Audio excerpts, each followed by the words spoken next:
नमस्कार साथियों, आज हम बात करने वाले हैं यूपी ट्रिपल एससी एनम की बेस्ट बुक के बारे में, जो कि चक्षु प्रकाशन से है।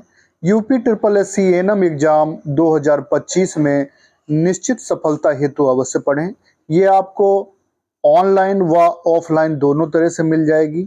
ऑनलाइन का लिंक डिस्क्रिप्शन बॉक्स में दिया हुआ है व ऑफलाइन ये सभी बुक स्टॉल पर उपलब्ध है। यूपी एनम स्वास्थ्य कार्यकर्ता हेल्थ वर्कर महिला भर्ती परीक्षा के लिए आप इसको अवश्य पढ़ें, क्योंकि इसमें 25 प्रैक्टिस सेट दिए हुए हैं, 2500 बहुविकल्पी प्रश्न दिए हुए हैं, एक सॉल्व पेपर दिया हुआ है जो कि नवीनतम पाठ्यक्रम एवं परीक्षा पद्धति पर आधारित है। तो ये पुस्तक और इसकी प्रिंटिंग अच्छी है, इसके क्वेश्चन बहुत ही अच्छे कलेक्शन है इसका, और एसआरआर पब्लिकेशन चक्षु प्रकाशन से है। तो सभी को शुभकामना है। आप लोग ये बुक ऑनलाइन ऑफलाइन खरीद सकते हैं, ये हर जगह उपलब्ध है। बहुत बहुत धन्यवाद। कर्मचारी इतनी सारी समस्याओं से जूझ रहे हैं, जैसे कि वेतन विसंगति हो गया, बीमा का जो नियम है उसके लिए हो गया। तो स्वास्थ्य विभाग में और कौन सी समस्याएं हैं जिनसे कर्मचारी जूझ रहे हैं? देखिए मैडम, रही बात कर्मचारियों के जूझने की, तो एनएचएम के साथ तो जैसा आशुतोष जी बता रहे हैं कि अल्प वेतन भोगी कर्मचारी हैं, इन लोग को जी अपने होम डिस्ट्रिक्ट में ही नौकरी ही देनी चाहिए। इनको तो जी जबरदस्ती सरकार परेशान कर रही है। और दूसरी बात, इनको जी समान कार्य का समान वेतन मिलना चाहिए।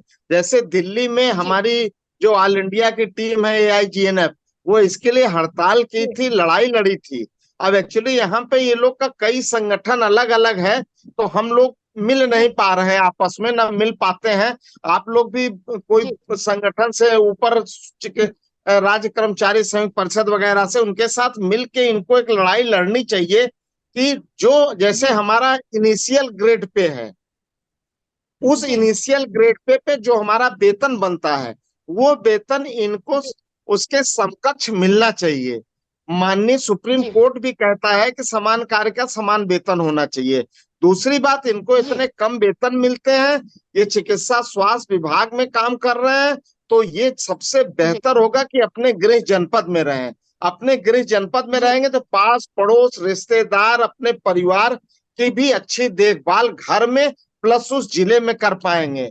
और उस जगह पे जी इनको अपने जिले में रहने से सरकार के ऊपर एक लोड नहीं पड़ेगा कि किराए के मकान पे रहे ये जाके। ये जितना तनख्वाह पाते हैं जी उसका 25 से 40% तो केवल किराया दे देते होंगे। अब 700 जी किलोमीटर दूर कोई रहेगा तो हर 4-5 महीने में गांव जाएगा ही जाएगा मम्मी पापा परिवार से मिलने। तो कैसे उसका गुजारा जी भत्ता चलेगा? ये तो सरकार बिल्कुल, अब जी क्या बताएं, हम लोग तो कई बार कह चुके हैं। अभी आप कह रहे थे कि ये माननीय डिप्टी सीएम साहब के यहाँ गए थे, हम लोग तो डिप्टी सीएम साहब के यहाँ जा जाके थक गए हैं। डिप्टी सीएम तो पीठ ठोक जी के हम लोग की बताते हैं, बिल्कुल बिल्कुल कल हो जाएगा भाई, कल हो जाएगा। दोबारा जी वो पता ही नहीं लगता चिट्ठी कहाँ गई हम लोगों की। बड़ा जी समस्या खराब है उसका। ये लड़ रहे हैं, हम लोग भी अपना धीरे धीरे समस्याओं को करवा रहे हैं। और रही बात जी ट्रांसफर की, ट्रांसफर तो आप जानती हो 2021-22 में हम लोग का ट्रांसफर जी करने जा रहे थे जब ये नीति आई थी, हम लोगों ने तुरंत पूरा 2 घंटे का कार्य बहिष्कार कर दिया पूरे प्रदेश में। 8 बजे से 10 बजे जी तक कोई काम नहीं करेगा। 24 घंटे के अंदर इनको वापस करना पड़ा, सारा ट्रांसफर रुका हम लोग का, किसी कर्मचारियों का नहीं रुका। तो जो एनएचएम में भी आप लोगों को तुरंत 24 घंटे का अल्टीमेटम दीजिए। अब ये सरकार ज्ञापन वापन से हमें नहीं लगता कुछ सुनेगी। ज्ञापन तो देते देते 10 साल हो गया हम लोगों को, आप लोगों को। ज्ञापन पे नहीं सुनेगी, अल्टीमेटम दीजिए, 2 घंटे कार्य बहिष्कार करिए। अब तो आधा से ज्यादा समस्या एनएचएम खुद अपने हाथ में चला रहा है। पूरा अस्पताल में एनएचएम के लोग हैं, सारे सीएचओ ओचओ सब एनएचएम के लोग हैं। सारे अस्पताल डाटा बंद हो जाएगा, अभी सरकार 2 मिनट में इनकी बात मानेगी? इनको मानना चाहिए, कड़ा एक्शन लेना चाहिए। अब ज्ञापन और मिलना और वो पकड़ना, उससे नहीं कुछ हो पाएगा कि रोज जाके मिलके माननीय मंत्री जी को उनको दीजिए। आप अब लड़ाई लड़िए, और इस समय बढ़िया मौका है, 2 साल और समय है, दबा के इस सरकार में लड़िए। 27 में सरकार का नया इलेक्शन होने जा रहा है, 25-26 लड़िए दबा के। इसी समय सब डिमांड अपनी पूरी करवाइए। और सबसे बड़ी इनकी डिमांड है आपका